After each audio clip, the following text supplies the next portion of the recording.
Kebakaran menghanguskan 5 rumah panggung di permukiman padat penduduk di Desa Bondra, Kecamatan Mapili, Polewali Mandar, Sulawesi Barat, Minggu siang. Warga histeris menyaksikan rumah miliknya ludes dilalap si jago merah.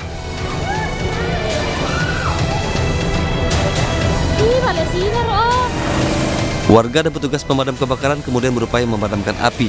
Namun banyaknya material kayu yang mudah terbakar membuat api sulit dipadamkan. Api padam 2 jam kemudian. Kebakaran diduga akibat korsleting listrik pada salah satu rumah. Ini tapi jelas api dari belakang, terus merembet ke depan. Jadi kita telepon pemadam sementara di dalam tuh. Jadi akhirnya kirim semua di sini anunya, kayu-kayunya jadi cepat mengapi. Tidak ada korban jiwa dalam musibah ini. Polisi masih menyelidiki penyebab pasti kebakaran. Dari Polewali Mandar, Sulawesi Barat, Huzar Zainal Ainis melaporkan.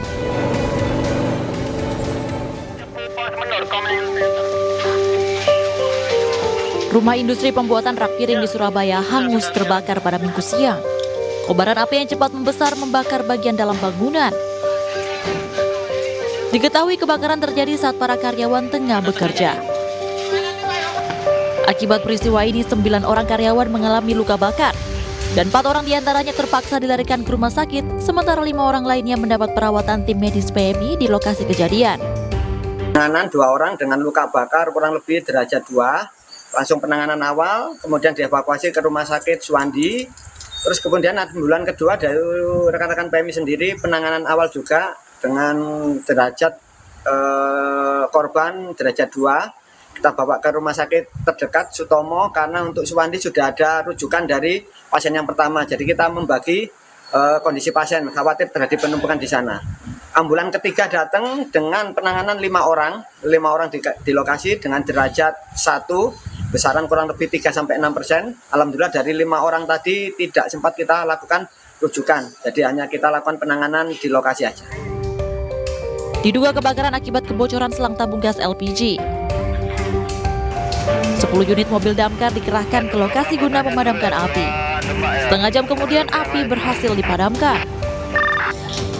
Sementara itu, kasus kebakaran ini tengah dalam penyelidikan Polsek Kenjeran dan Polres Pelabuhan Tanjung Perak, Surabaya. Dari Surabaya, Jawa Timur, Yuda Prawira, iNews melaporkan. Seorang polisi yang sedang bertugas dalam operasi Patuh Jaya di kawasan Cawang, Jakarta Timur nyaris tertabrak pengguna motor. Sementara di Lampung Selatan, pemirsa, polisi menggelar operasi Patuh Krakatau 2024 dengan menggunakan kostum superhero.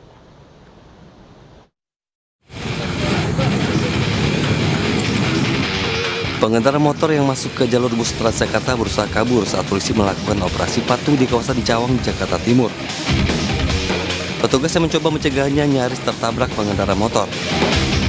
Pelanggaran lalu lintas yang terjaring razia operasi Patuh Jaya terkena denda maksimal Rp500.000.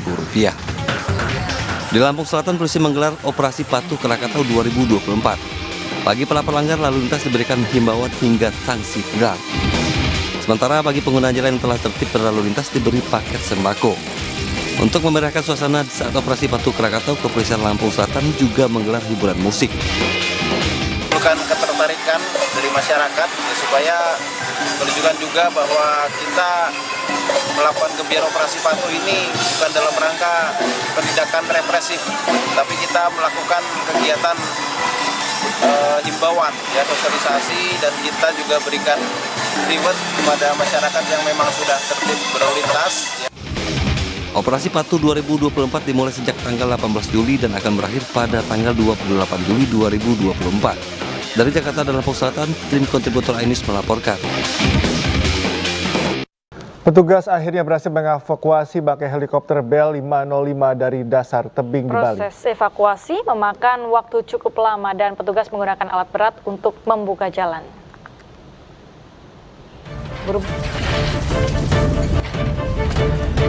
Tidak adanya akses jalan yang memadai ditambah medan yang cukup curam di lokasi kecelakaan membuat petugas terpaksa melakukan pembukaan jalur terlebih dahulu dengan menggunakan alat berat. 3 hari pasca kecelakaan helikopter PKWSP tipe Bell 505 di dasar tebing kawasan Suluban, Desa Pecatu, Kuta Selatan, Badung, Bali, petugas dari perusahaan penerbangan dan aparat gabungan akhirnya berhasil mengevakuasi bangkai helikopter dari dasar tebing. Petugas dan aparat kesulitan memutar posisi badan helikopter yang sebelumnya terbalik saat mengalami kecelakaan. Lantaran bangkai badan helikopter berada di antara himpitan tebing kapur. Hanya kita untuk memutar kakinya supaya di bawah, untuk meyakinkan keamanan alat-alatnya tidak rusak. Kalau baling-balingnya di bawah dalam keadaan berat, kalau dilepas dia akan hancur semua. Makanya saya menyampaikan kepada kru supaya kakinya dibalik ke bawah, sehingga aman. Sampai sekarang kakinya nyangkut di bedak, di besi, sehingga dalam evakuasi mengarah GWK aman. Sebelumnya, Komite Nasional Keselamatan Transportasi atau KNKT sudah melakukan investigasi untuk menyelidiki penyebab kecelakaan helikopter. Namun pihak KNKT maupun Otoritas Bandara Udara Wilayah 4 belum bisa membeberkan hasil investigasi terkait dengan black box atau kotak hitam di helikopter. Otoritas Bandara Udara Wilayah 4 menegaskan jika helikopter tidak dilengkapi dengan flight data recorder atau cockpit voice recorder, sehingga tidak ada black box yang bisa membantu dalam penyelidikan. Bangkai badan helikopter akan dibawa ke Pangkalan Bali Helitur di kawasan GWK Ungasan, Kuta Selatan, Badung. Dari Badung, Bali, Bagus Alit, Ainus melaporkan. Pemirsa, kapal LCT Cita 20 berpenumpang 12 orang yang membuat bahan bangunan BTS dikabarkan hilang kontak di perairan antara Asmat Timika. Hingga Minggu sore, petugas terus berupaya mencari keberadaan kapal tersebut.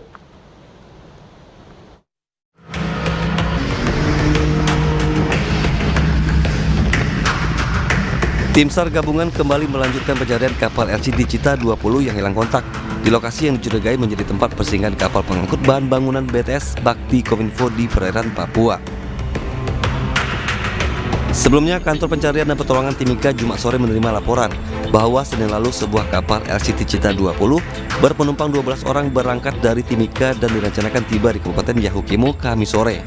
Namun hingga saat ini keberadaan kapal berikut penumpangnya belum diketahui. Usai menerima laporan, Kepala Kantor Pencarian dan Pertolongan Timika 1 Iwayan Suyatna langsung menginformasikan ke instansi terkait dan kapal-kapal yang sering melalui jalur yang direncanakan dilalui kapal Cita 20. Namun hingga kini tidak ada satupun informasi yang diterima terkait kapal tersebut. Selanjutnya kami melaksanakan pencarian di hari Sabtu dengan melaksanakan pencarian di kurang lebih jaraknya dari Asmat 35 nautical mile dan memeriksa jalur-jalur pelayaran.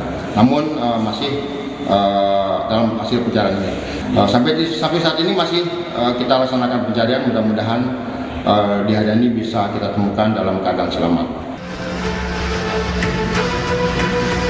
Tim SAR gabungan pun dikerahkan menggunakan RIB Basarnas dari Pos Pencarian dan Pertolongan Asmat untuk melakukan pencarian di rute yang direncanakan dilalui kapal LCT Cita 20. Dari Timika, Papua, Nathan Making, Ainus melaporkan. Ratusan rumah terendam banjir di Desa Lukolamo, Kabupaten Halmahera Tengah, Maluku Utara. Akibatnya ribuan warga mengungsi dari desa karena terdampak banjir.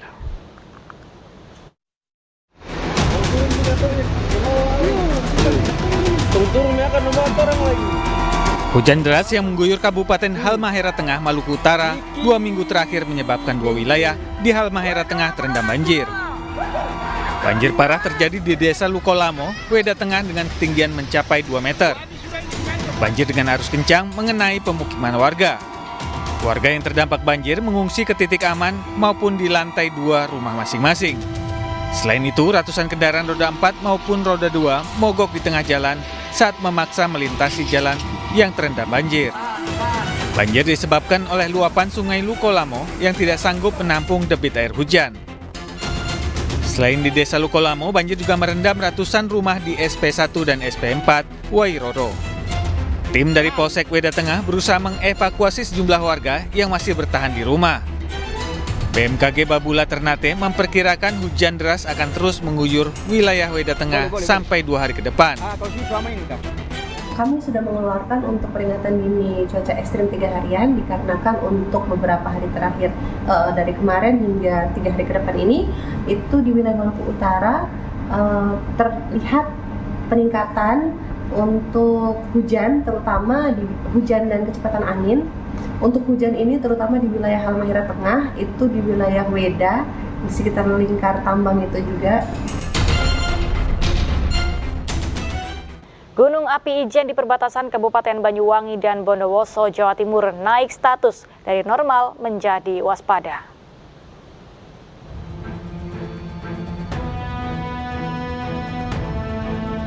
Naiknya status tersebut akibat aktivitas vulkanik dan gempa tremor yang terjadi secara terus-menerus. Hingga Minggu siang, wisata alam Kawah Gunung Ijen masih ditutup untuk umum. Baik penambang belerang maupun wisatawan dilarang melakukan segala bentuk pendakian dengan radius 1.500 meter atau 1,5 km dari puncak gunung.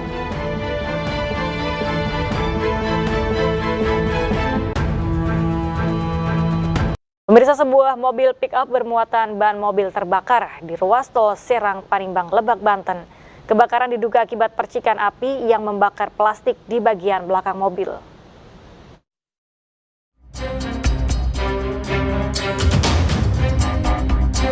Sebuah video amatir merekam detik-detik kobaran api membakar sebuah mobil pick-up di area pintu keluar tol Rangkas Bitung, Lebak, Banten, Sabtu siang. Video amatir diduga direkam oleh pengendara sendiri yang kebingungan melihat kendaraannya terbakar. Pengemudi pun segera menghubungi pihak damkar, namun kencangnya angin membuat api merambat dengan cepat. Diduga kebakaran akibat percikan api yang membakar plastik di bagian belakang mobil. Dampak dari kebakaran ini puluhan kendaraan tidak berani melintas dan memilih menunggu api padam. Petugas pemadam kebakaran yang tiba di lokasi langsung memadamkan api dan melokalisir api agar tidak merambat ke area sekitar. Dugaan api berasal dari muatan plastik, muatan yang mudah terbakar dan langsung menyala dan alhamdulillah bisa dipadamkan. Tidak ada korban jiwa maupun luka dalam peristiwa tersebut, namun kerugian dari hangusnya mobil pick-up ditaksir mencapai ratusan juta rupiah. Dari Lebak, Banten, Iskandar Nasution, iNews melaporkan. Bagus Adi Pamungkas, seorang DPO, berhasil ditangkap tim Adiaksa Monitoring Center atau EMC Kejaksaan Agung Republik Indonesia. Bagus yang merupakan mantan kepala desa kabur usai divonis Mahkamah Agung 4 tahun penjara karena mencabuli bawahannya.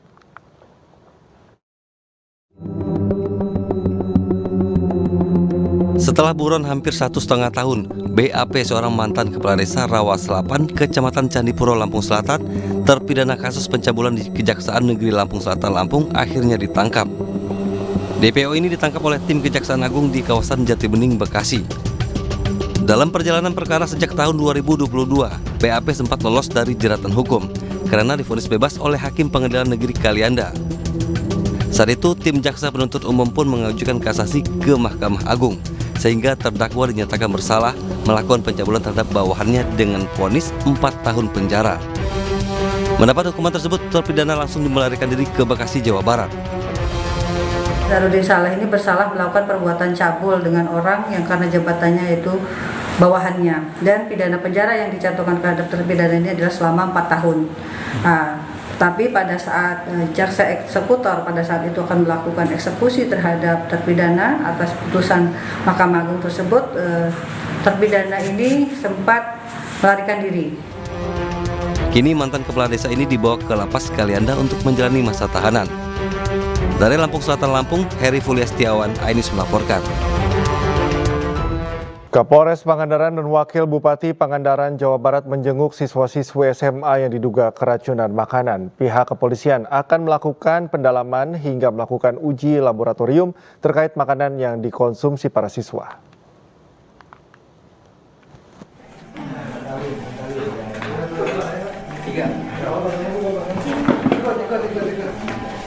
Kapolres Pangandaran AKBP Mujianto bersama Wakil Bupati Pangandaran, Ujang Endin Indrawan, jenguk siswa-siswi SMA Negeri 1 Mangunjaya yang diduga keracunan makanan. Sementara itu, setelah mendapatkan perawatan dalam waktu 24 jam, 75% kondisi pasien sudah membaik. Yang dirawat di ruangan kelas SMA Negeri 1 Mangunjaya bisa pulang 12 orang dinyatakan sehat. Untuk kondisi keseluruhan sudah berangsur membaik, kecuali satu siswa karena kondisi suhunya turun naik dikhawatirkan bakteri semakin menguat di pencernaan sehingga diputuskan untuk dirujuk ke RSUD Pandega. Kotak, terus ya dimakan karena emang nggak ada ciri-ciri mengganjal gitu nih Pak. Terus teh ya dimakan wehnya. Pas pulang malamnya itu kerasa jam 1. Itu makan jam berapa? Jam 10-an. Kami jajaran Polres Pangandaran prihatin atas kejadian ini. Ya kita doakan bersama semoga tidak ada masalah berkelanjutan. Dan korban yang mengalami keracunan semoga cepat diberikan kesembuhan. Sementara itu, Wakil Bupati juga berharap para korban bisa kembali pulih agar bisa beraktivitas kembali bersekolah. Prihatin ya terus berbela-sungkawa, mendoakan mudah-mudahan semua yang sakit dan korban segera sembuh, bisa beraktivitas kembali, bisa sekolah. Sebelumnya, puluhan siswa-siswi baru SMA Negeri 1 Mangunjaya, Kabupaten Pangandaran, Jawa Barat mengalami keracunan massal. Peristiwa tersebut menimpa para siswa yang tengah mengikuti kegiatan pramuka selama 2 hari di sekolah. Tim Liputan iNews melaporkan. Kita balik ke informasi lain, puluhan atlet biliar muda antusias mengikuti Carabao Junior Open Series 3 yang digelar di Kota Bandung, Jawa Barat. Carabao Junior Open Series diharapkan dapat menjadi wadah yang mampu mencetak atlet biliar unggulan nasional beberapa tahun ke depan.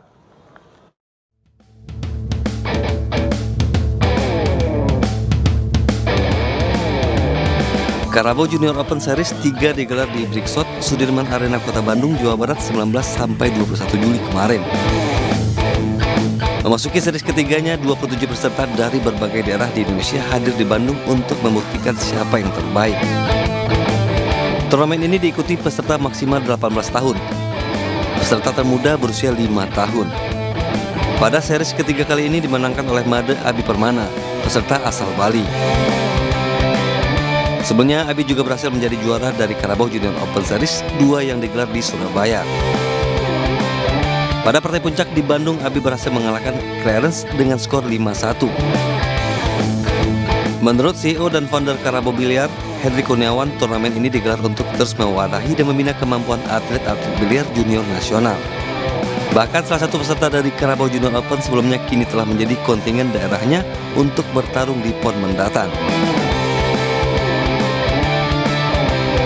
Jadi harapan dari Carabao untuk melakukan kegiatan ini adalah kita ingin meregenerasi atlet biliar di Indonesia. Karena dengan adanya banyak pemain muda, nanti 4, 5, bahkan 10 tahun ke depan dia bisa menjadi aset. Dan dia bisa mewakili negara Indonesia untuk berprestasi hingga mencapai tingkat internasional. Sementara menurut para finalis, turnamen kali ini berlangsung seru dan kompetitif. Baik Clarence dan Abi, keduanya merasa senang atas prestasi yang diraihnya. Keduanya berharap bisa terus menjadi atlet biliar unggulan nasional beberapa tahun ke depan.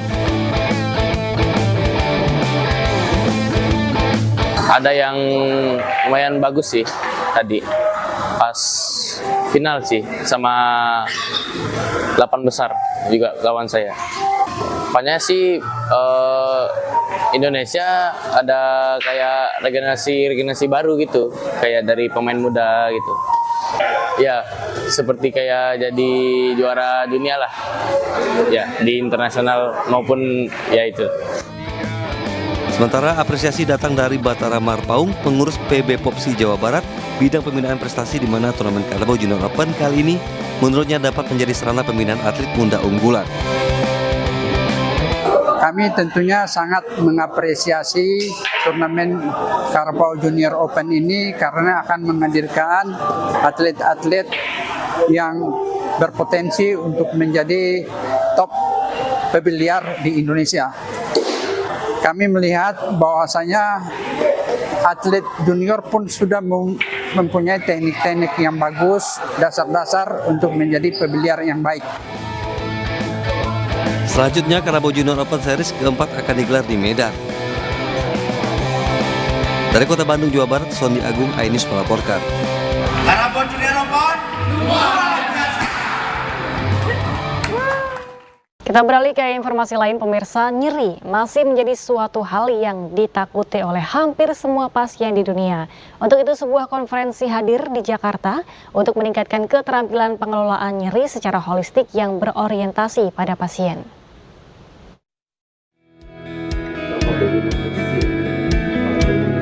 International Neuromodulation Society menggelar konferensi Jakarta Pain Intervention, Neuromodulation and Sonologists International Conference atau JPNSC 2024. Dengan tema Let's Start from Basic, kegiatan ini bertujuan meningkatkan keterampilan pengelolaan nyeri pada ratusan dokter hingga tenaga kesehatan masyarakat.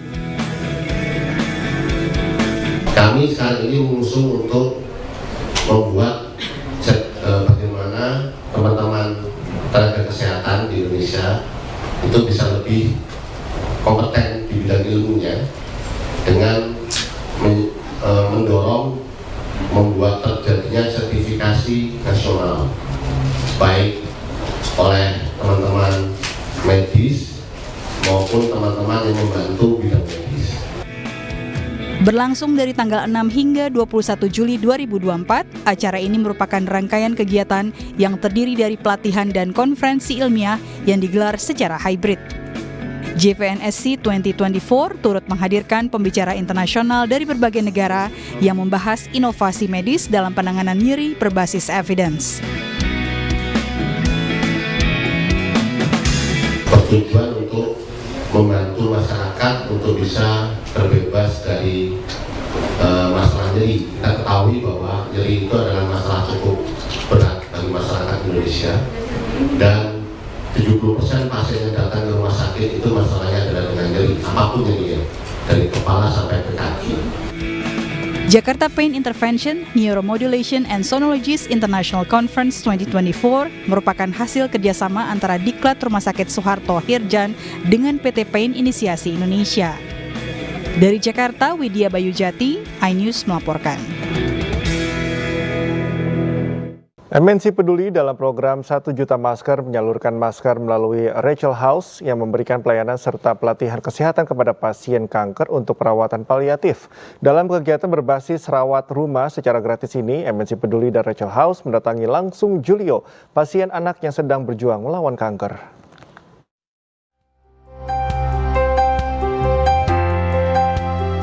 Beginilah kondisi dan suasana di rumah Julio di kawasan Sawah Besar, Jakarta Pusat. Hidup dalam kesederhanaan bersama orang tuanya, Julio kini sedang berjuang melawan kanker yang ada dalam tubuhnya.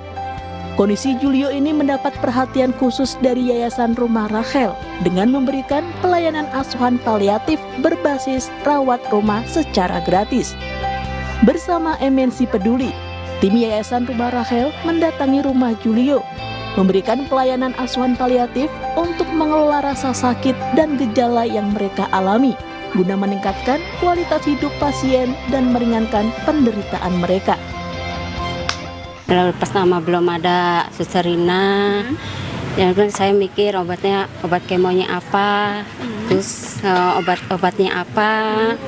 Saya khawatirnya ke situ, obatnya apa, ini apa gitu. Alhamdulillah pada peduli sama keluarganya, sama anak-anak yang berguna sama anak-anak bisa sehat. Kami memberikan pemantauan secara medis, yaitu pemantauan efek samping dari kemoterapi, memastikan obat-obat yang di rumah tersedia dan keluarga teredukasi kapan obat itu diberikan, apa efek sampingnya. Kemudian yang paling penting adalah keluarga merasa tidak sendirian di masa-masa sulitnya mereka. Dalam kesempatan ini, MNC Peduli dalam program 1 juta masker juga turut memberikan bantuan 10.000 masker melalui Yayasan Rumah Rachel untuk membantu meringankan beban para pejuang kanker. Dari Jakarta, Anissa Septiani, Jemi Jasin, iNews melaporkan.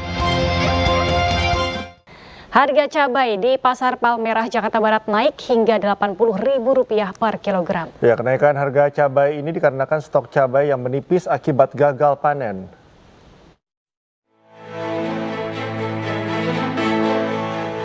Harga cabai rawit merah di Pasar Palmerah, Jakarta Barat mengalami kenaikan hingga Rp80.000 per kilogram. Sedangkan harga cabai rawit hijau naik dari Rp40.000 per kilogram menjadi Rp70.000 per kilogram. Menurut para pedagang, kenaikan harga cabai ini disebabkan hasil panen yang tidak maksimal. Tak hanya cabai yang alami keterbatasan stok, minyak goreng minyak kita saat ini langka di pasaran. Para pedagang keluhkan pemerintah yang tidak mendistribusikan minyak kita. Wah repot ya, soalnya saya juga pedagang ya. Apalagi yang naik itu cabai rawit. Cabai rawit itu naiknya sampai mungkin sekarang sekitar 90, mungkin 100 kali ya. Saya juga belum beli lagi nih, kemarin beda. Setiap hari itu harganya beda-beda. Selalu seperti itu. Jadi sangat merugikan juga kalau untuk pedagang ya, kayak gitu sih. Sebagai yang pengungsi hari-hari gimana nih? Kalau hari-hari mungkin kita nggak gitu terasa mungkin ya. Karena juga kan nggak melulu pakai bikin sambal atau cabai dipakai, nggak selalu. Tapi yang pasti untuk pedagang yang paling berat itu. Sementara itu, bahan pokok lainnya seperti bawang masih dalam harga stabil yaitu Rp40.000 per kilogram, daging ayam Rp50.000 per kilogram, daging sapi Rp16.000 per kilogram, dan telur ayam Rp28.000 per kilogram. Dari Jakarta, Anggita Maura, Indra Okta, iNews melaporkan. Sementara itu harga minyak goreng curah dan minyak kita di sejumlah daerah terpantau naik. Tingginya harga minyak diduga akibat adanya rencana pemerintah menaikkan harga eceran tertinggi menjadi Rp15.700 per liter.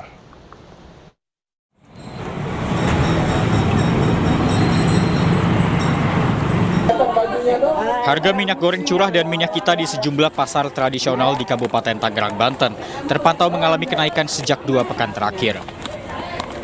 Di Pasar Gudang Tiga Raksa, harga minyak kita berada di kisaran Rp17.000 per liter, melebihi harga eceran tertinggi Rp14.000 per liter.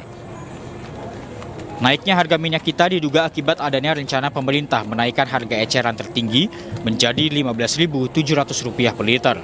Selain minyak kita, harga minyak goreng curah juga terpantau mengalami kenaikan dari sebelumnya Rp15.000 menjadi Rp16.000 per liter. Pedagang mengatakan mahalnya minyak goreng curah dan minyak kita berimbas langsung terhadap pendapatan mereka yang turun hingga 20%. Baik bang, kan kita belinya udah mahal, belinya udah naik.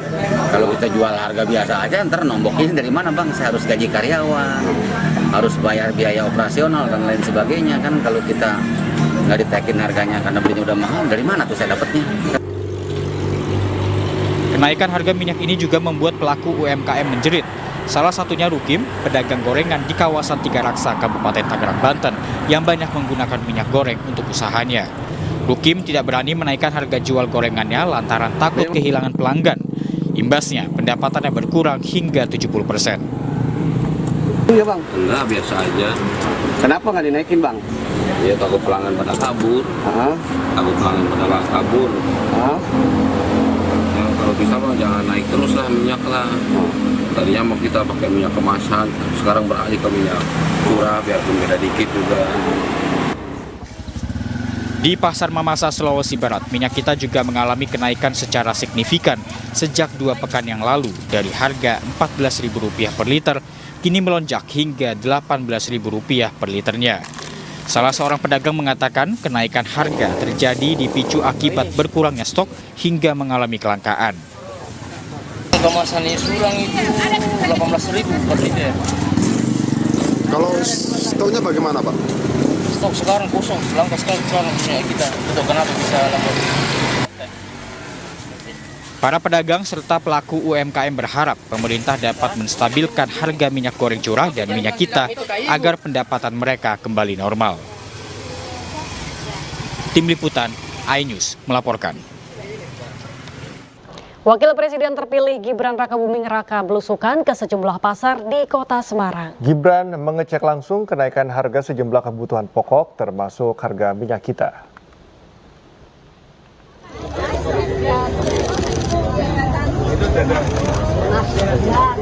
Dengan didampingi Bupati Kendal sekaligus calon wali kota Semarang Diko Ganinduto, Gibran Rakabuming Raka belusukan ke Pasar Bekasimongan, Semarang. Gibran mengecek langsung sejumlah harga kebutuhan pokok dan menyapa masyarakat Semarang. Saat belusukan ke pasar, Gibran mendapati harga minyak goreng minyak kita yang terus merangkak naik dari harga eceran tertinggi. Pedagang menyebut naiknya harga minyak kita karena pasokan yang kurang. Oleh sebab itu, Gibran akan menindaklanjuti keluhan pedagang dan masyarakat. Yang di dalam sudah rapi, harusnya yang di luar, kios-kios yang di luar masuk semua. Ya, biar nggak ada kecemburuan. Terkait harga minyak tadi, Mas? Oh iya, nanti kami tindak lanjuti ya, terutama yang minyak kita tadi. Harganya harusnya sesuai yang ada di packagingnya. Nanti kami tindak lanjuti ya. Dah, susunya minum ya. Mas, ini kan menemani Mas Diko, Mas. Ini salah satu bentuk dukungan, Mas. Hah? Ini kan menemani Mas Diko, salah bentuk dukungan, Mas. Saya kalau ke Semarang, ke Kendal ya pasti ditemani Mas Diko. Udah kenal lama, udah kenal baik. Mereknya Rizky. Kalau yang minyak kita 17. Mas Gibran bilang harganya enggak segitu, Bu. Itu bukan salah Ibu, nanti tak tegur sana gitu. Kalau saya gitu. Memang ada selisih harga, Bu? Iya. Berapa, Bu? Dari berapa? Sebenarnya berapa sih? Itu dari sana itu 177. Seharusnya harganya enggak segitu. Setelah belusukan ke pasar dan menyapa warga, putra sulung Presiden Joko Widodo ini juga berkunjung ke kampung nelayan. Gibran akan melakukan penataan agar rumah nelayan tidak lagi terkena banjirop. Dari Semarang, Jawa Tengah, Wisnuwardana, iNews melaporkan. Menparekraf Sandiaga Uno masuk dalam bursa bakal calon gubernur Jawa Barat. Nama Sandiaga direkomendasikan oleh Partai Persatuan Pembangunan dan Partai Kebangkitan Bangsa. Sandiaga Uno mengaku masih menunggu instruksi resmi dari P3 terkait rencana keikutsertaannya di pemilihan Gubernur Jawa Barat 2024. Menurutnya, ia lebih percaya diri jika maju dalam Pilkada Jakarta ketimbang Jawa Barat. Sebab Sandiaga sudah pernah menjabat sebagai Wakil Gubernur DKI Jakarta. Sebelumnya ada sejumlah nama yang tengah meramaikan bursa bakal cagup Jawa Barat. Di antaranya Ridwan Kamil, Bima Arya, Ilham Habibie, dan Onon Surono. Jawa Barat belum kepikir ke sana karena yang pertama itu penugasan dulu, ada penugasan baru. Tapi ini tentunya semakin dekat waktunya ya. Incumbent sangat diunggulkan Emil karena menurut saya dari hasil jajak pendapat survei menunjukkan angka yang cukup dominan. Tapi tentunya partai nanti akan memutuskan. Sebagai kader saya harus betul-betul mempertimbangkan karena ini provinsi yang besar, sangat luas. Ini provinsi terbesar di Indonesia dari jumlah populasi. Jadi kita harap. Pencalonan Bobi Nasution sebagai bakal calon gubernur tak lepas dari sorotan mahasiswa di Medan, Sumatera Utara. Bobi Nasution hampir dipastikan akan berpasangan dengan Surya, Bupati Asahan, akan bertarung di Pilkada serentak November mendatang.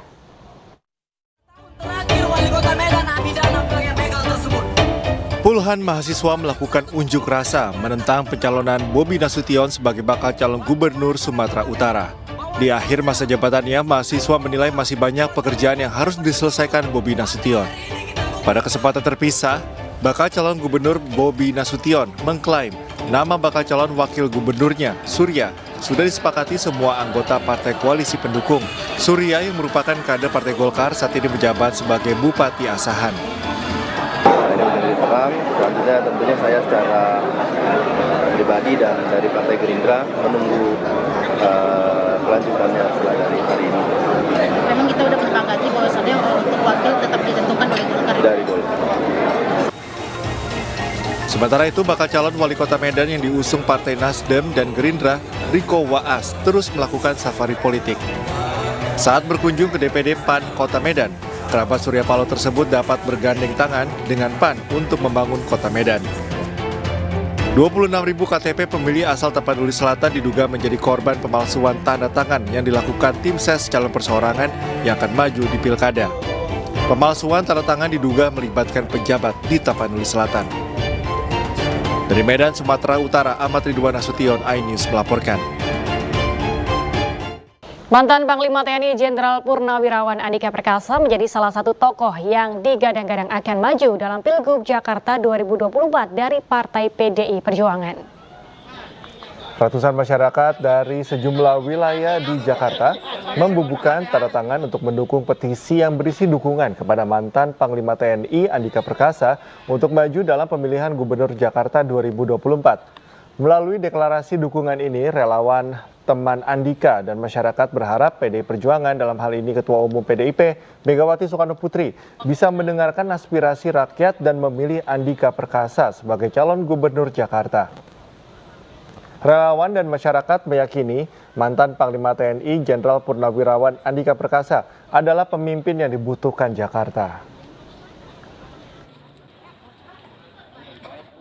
Kenapa kami mendukung Pak Andika Perkasa untuk menjadi calon gubernur Jakarta? Karena kami melihat sosok Pak Andika, tokoh bangsa yang sangat disiplin dan komitmennya cukup baik untuk persatuan, kesatuan. Ya, kita tahu Jakarta tidak mudah untuk mengelola kota Jakarta. Ada banyak hal, persoalan yang harus butuh sosok pemimpin yang tegas, yang kuat gitu kan.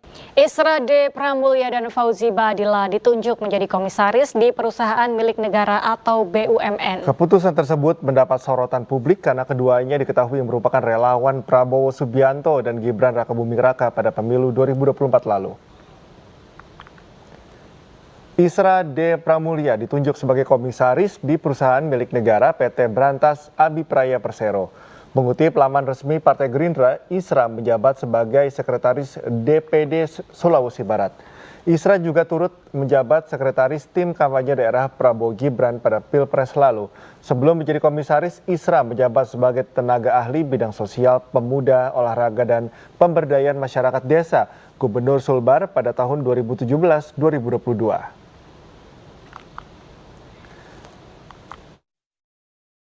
Fauzi Badila juga diangkat sebagai komisaris independen PT Pos Indonesia Persero. Fauzi Badila dikenal sebagai aktor di sejumlah film Indonesia.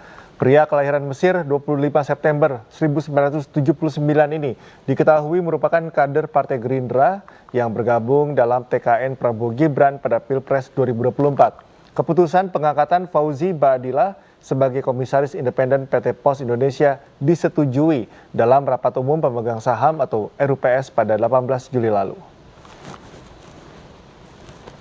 Selain dua nama di atas, ada juga politikus PSI, Grace Natali Luiza, yang ditunjuk Kementerian BUMN menjadi komisaris BUMN Holding Industri Pertambangan Indonesia atau Main ID. Penetapan Wakil Dewan Pembina PSI sebagai komisaris Main ID bersamaan dengan rapat umum pemegang saham pada 10 Juni 2024 lalu. Main sendiri merupakan holding dari perusahaan BUMN seperti OT Antam, PT Bukit Asam, PT Freeport Indonesia, PT Inalum, dan PT Timah.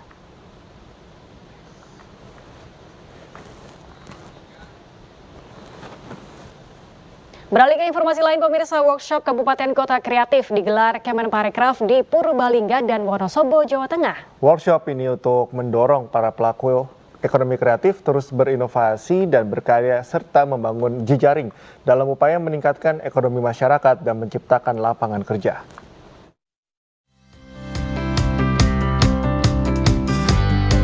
Menparekraf Sandiaga Salahuddin Uno menghadiri workshop Kabupaten Kota Kreatif yang digelar di Depari Resto, Purbalingga, Jawa Tengah.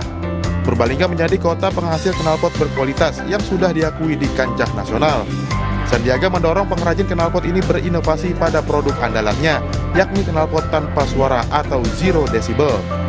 Jadi teman-teman, Abeng Muffler ini akan menerima challenge dari Kemenparekraf untuk 5 destinasi super prioritas.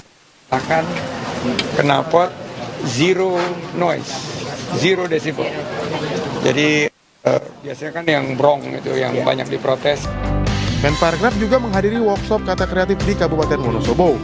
Kabupaten Wonosobo merupakan lokasi ke-9 dari rangkaian program Kata Kreatif Indonesia tahun 2024.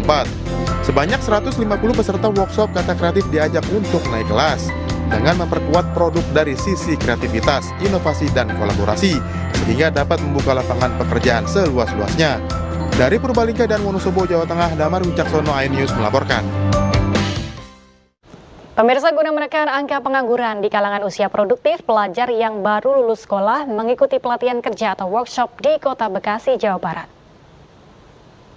Puluhan pelajar tingkat SMA dan SMK sederajat yang baru lulus sekolah se-Indonesia mengikuti pelatihan kerja di Bekasi, Jawa Barat. Pelatihan kerja yang merupakan program dari Kementerian Pendidikan, Kebudayaan, Riset, dan Teknologi ini bertujuan untuk menambah keahlian dan kemampuan para pelajar-pelajar yang baru lulus sekolah. Dalam pelatihan kerja, para pelajar diajarkan pengelasan serta pembuatan onderdil atau spare part alat-alat berat. Nantinya setelah lulus dari pelatihan kerja, pelajar akan mendapatkan sertifikat serta disalurkan ke sejumlah perusahaan yang ada di Indonesia. Saya non basic ya, di sini diajarkan benar-benar dari nol sampai saya bisa sekarang seperti kelas sekarang, karena ya dari bimbingan para instruktur juga, jadi saya bisa yang awalnya dari non basic menjadi sekarang memiliki skill yang lumayan mumpuni. Ya, tujuannya di sini goalnya ya mereka dapat sertifikasi 100% ya, secara kompeten itu gratis ya, gratis. Kemudian goalnya juga itu mereka diterima bekerja di perusahaan, dan alhamdulillah perusahaan-perusahaan yang sudah kami kunjungi atau bermitra itu setiap tahun mungkin silih berganti. Ikatan Jurnalis Televisi Indonesia kembali menggelar uji kompetensi jurnalis bagi wartawan televisi. Kegiatan tersebut bertujuan meningkatkan kualitas dan profesionalitas para jurnalis.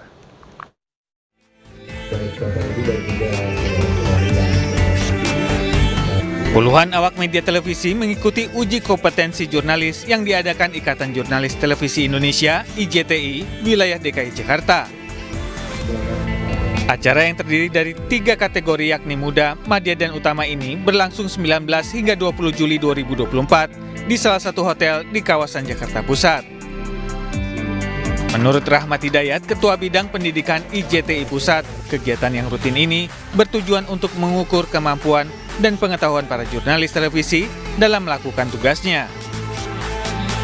Tujuan dari uji kompetensi ini untuk mengukur kompetensi dan kapabilitas dari teman-teman jurnalis televisi supaya mereka tahu sejauh mana sudah menjalani tugasnya sebagai jurnalis televisi dengan baik.